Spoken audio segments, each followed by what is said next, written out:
Ever since UFC Heavyweight champion Jon Jones suffered a tendon tear in his shoulder, the entire MMA fandom has been waiting for his return announcement.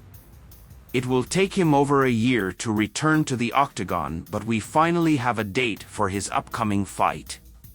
Interim heavyweight champion Tom Aspinall tried his best to get in the middle of that fight, but he failed.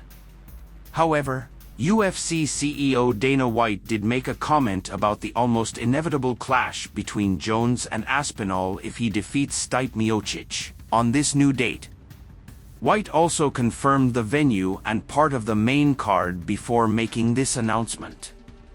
During a recent interview with Complex, Dana White did spill the beans and also talked about the possibility of Stipe Miocic retiring after this fight with Jones.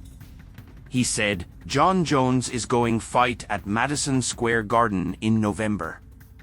And then if he wins, or Stipe wins, then we see what happens next, you know. Who will retire, whatever. Do I think Stipe will retire? I do. I do think he will. But you never know. Stipe might want to take the challenge, but I know for a fact if Jon Jones wins that fight and all this talk that's out there, there's no way in hell he's not fighting Aspinall." Dana White says that Jon Jones will be fighting Stipe Miocic in Madison Square Garden at #UFC 309 on November 16th. As far as we know, Tom Aspinall has already said his piece about this inevitable announcement multiple times. He was initially respectful on how he approached the challenge, but he started getting more creative with his call-outs as the weeks went by. Regardless of what happens on November 16th at Madison Square Garden, it appears Stipe might retire no matter what, and the Brit still gets to fight Jon Jones for the vacant heavyweight if Miocic beats Jones.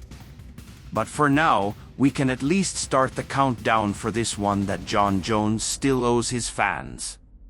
Jon Jones will face Stipe Miocic for the UFC heavyweight title at #UFC 309 on November 16th at Madison Square Garden.